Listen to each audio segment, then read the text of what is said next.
Hello America, today is January 23rd, 2016, and this video is from yesterday with AMMON Bundy going to visit the sheriff to find out if he gave permission for the FBI to be at the compound. I'd like for you to take a look around at this town. There is a makeshift fence there that you can see, and the police state is utterly ridiculous. There's roads blocked off, and you see armed people with long guns everywhere, in camo. And if I lived in this town, I would be frightened to death. What this judge and the political people in this town are doing, including the sheriff, is outrageous. They are scaring the daylights out of these people that live there. And it's a shame that most of them are too far in the dark to realize what is going on. Anyway, I'll let you have a listen to this. How do we talk to the sheriff? How do we talk to the sheriff? Roger that. How you doing?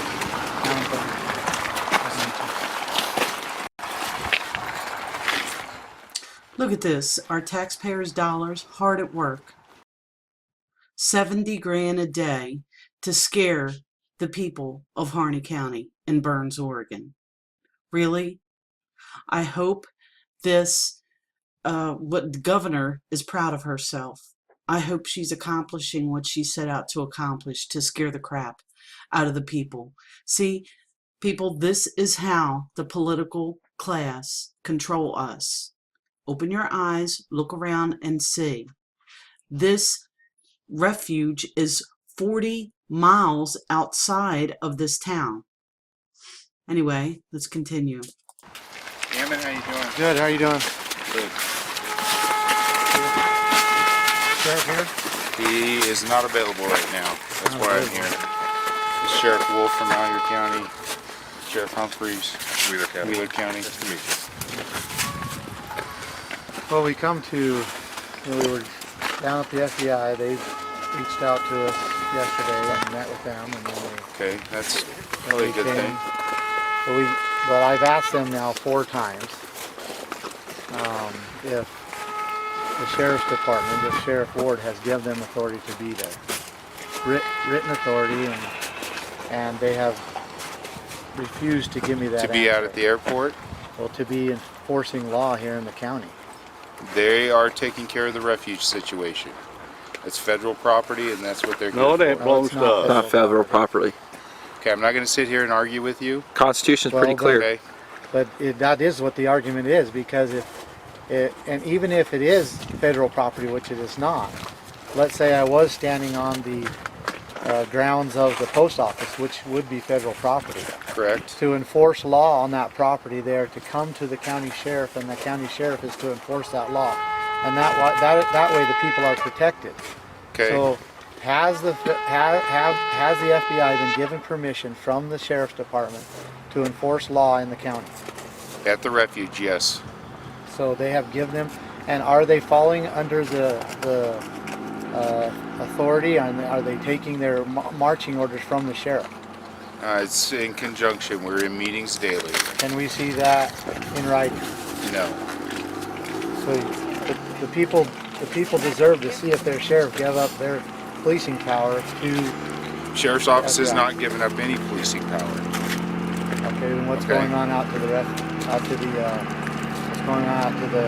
airport then? It's just a space to put people. So Sheriff Ward approved them to be there. The sheriff had nothing to do with that. As far that's a BLM building where they're staged at. So they've come into the county, and they've Correct. set up a standing army. It's not a standing That's army. exactly Yes, it is. what it is. That's They exactly stand up what a it is. Standing army, without the sheriff's permission. Is that what you're saying? No, I'm not saying that at all. So they have. It's either yes or no. Do they have permission from the sheriff? The to be FBI there? is here working in conjunction with the sheriff's office. So Sheriff Ward has given them permission to be here. Yes. Okay, that's all I need to know. Okay. Thank you, guys. All right, thank you.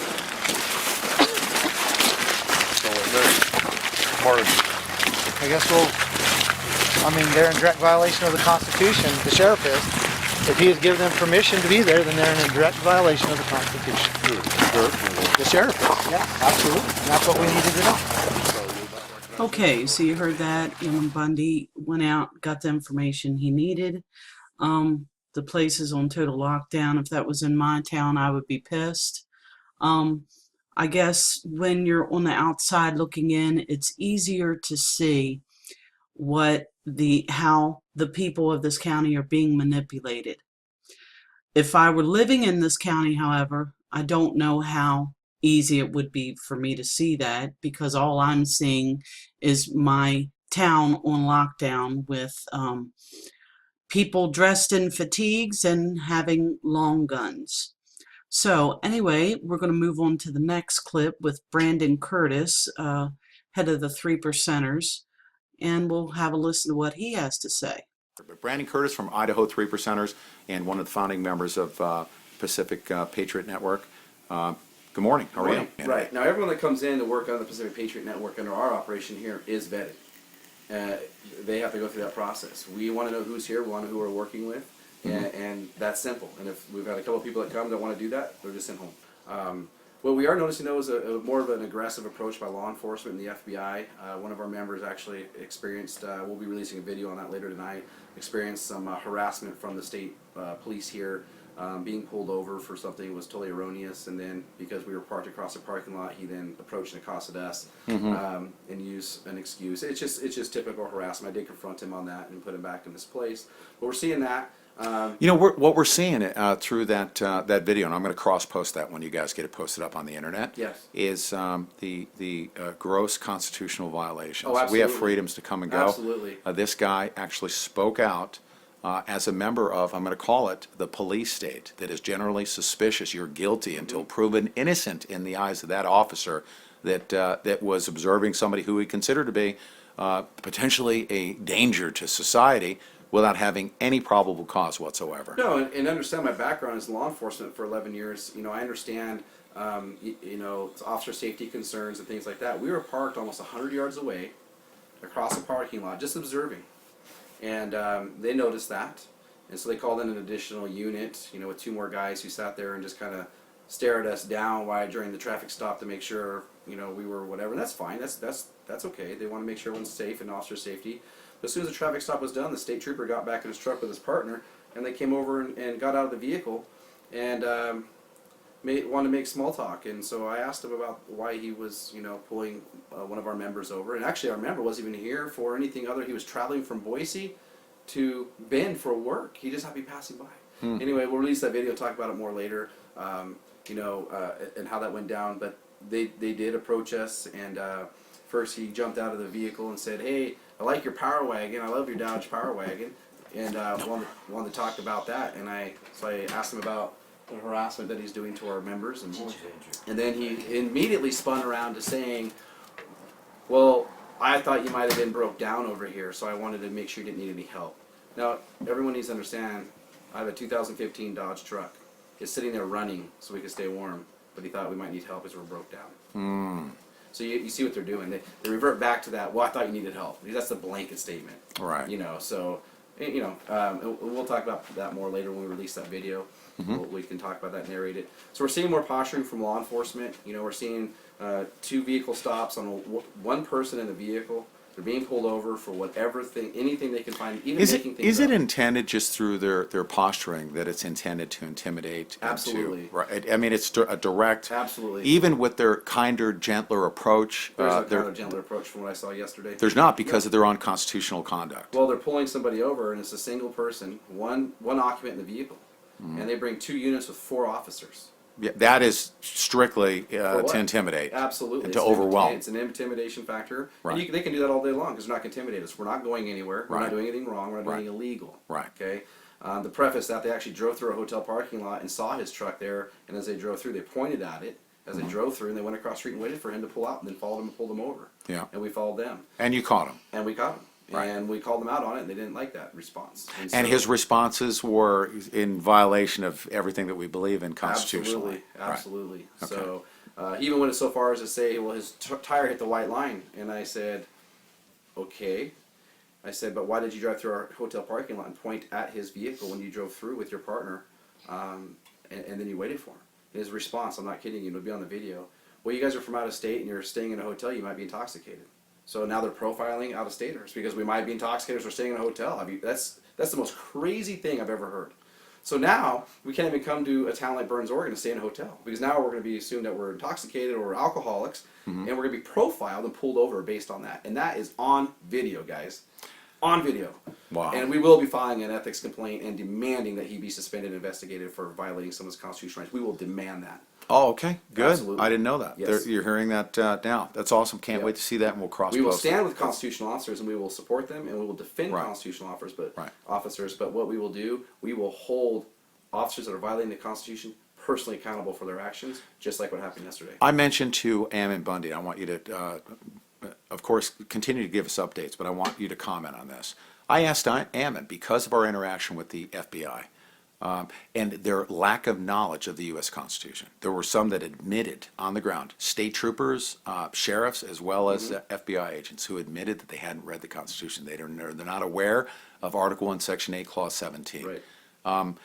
I said, as part of the negotiation, shouldn't you make it mandatory that at least all of these agents that have sworn an oath at least carry a copy of it? Whether or not they read it, they should at least have access to it and should be encouraged to read it from front to back. What do you think of that? It's very commonplace. When I was in law enforcement, we saw that a lot. And there's a lot of, don't get me wrong, there's a lot of good constitutional officers. Well, But including you're- me, I didn't read the Constitution until later on in life. I swore an oath to it when I was a Marine.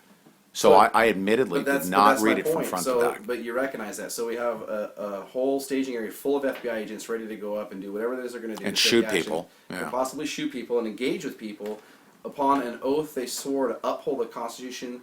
They took an oath. And that's a contract, by the way, in my opinion. And That's a dangerous. that's very dangerous. That's the very dangerous thing, especially when they don't, they need to have a full understanding of what the passions are of the patriot community as far as constitutional enforcement, right? Yep.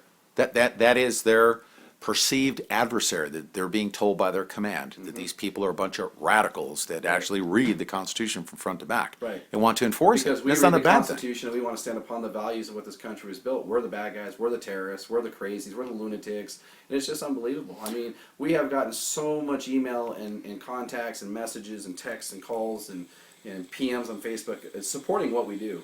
And we got a few that are hate mail, and I just look at those and my heart grows heavy because they really are being led by whatever it is they believe in is false. You know, being called a lunatic or a right-wing extremist or a gun-toting redneck. I've been called all these things, all because I stand for the Constitution of the United States.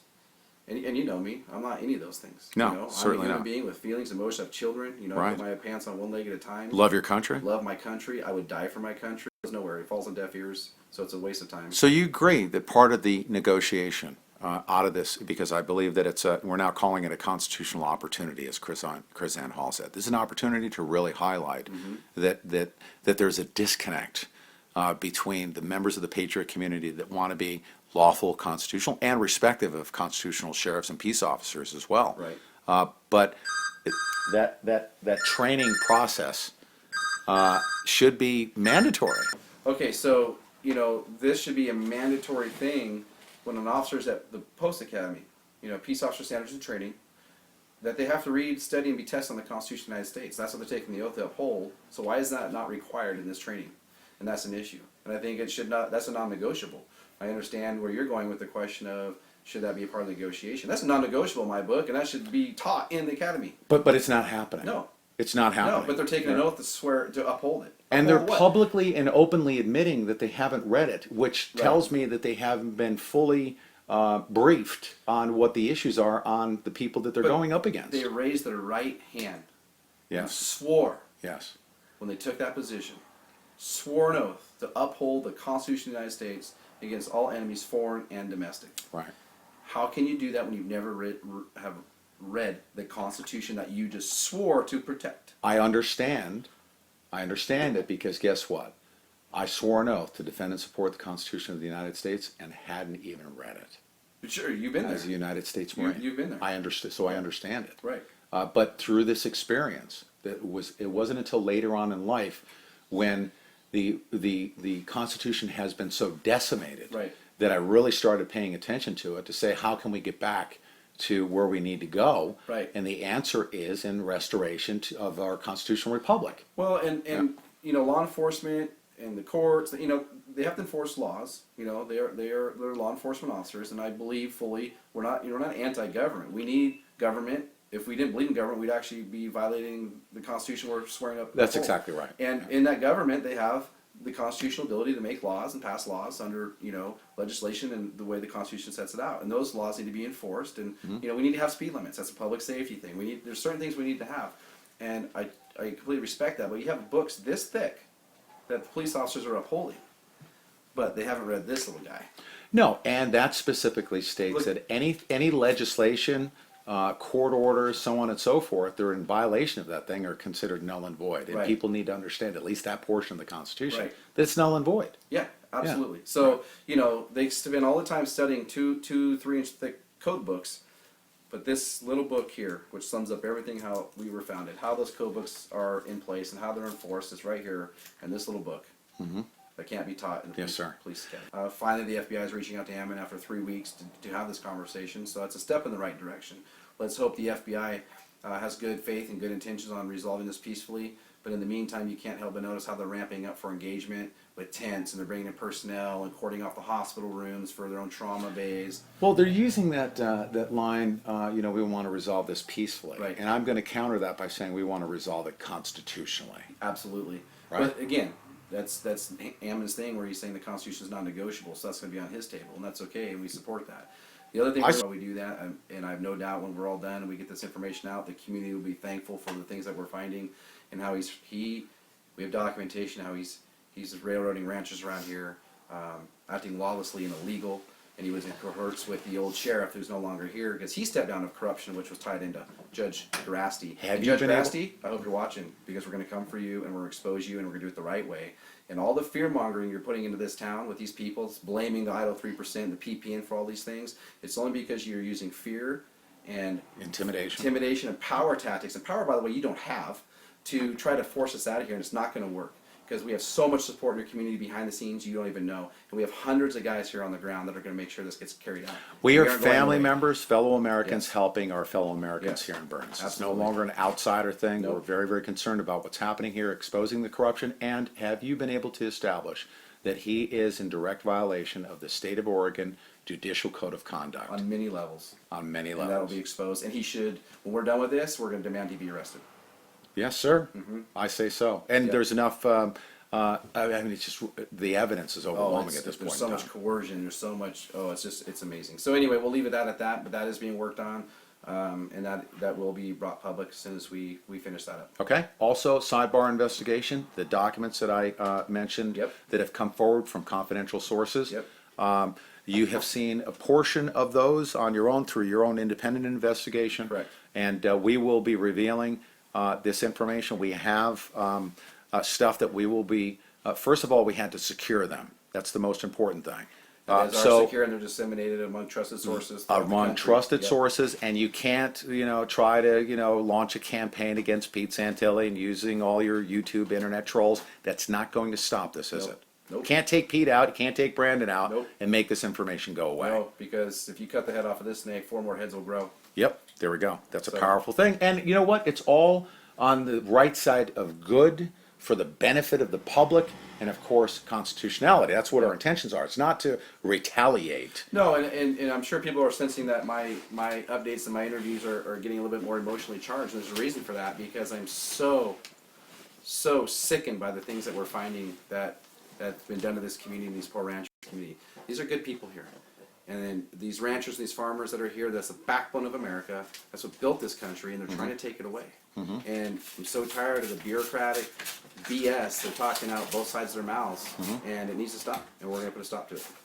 Let's end on a very positive note. I want you to speak directly to the people of Burns. Yes. Okay, as we just spoke, families. Okay, concerned Americans helping these family members here in Right. Burns get back to not normal, because normal is corruption. Correct. Normal is prosecutorial misconduct. Yes. Normal is an unconstitutional local and federal government that is taking away the people's rights to to live and prosper freely. Yeah, and to all the community members here in Burns, we're not here to be the bad guys. We're not here to take over your community. We're not here to march down the sidewalks with firearms and things like that.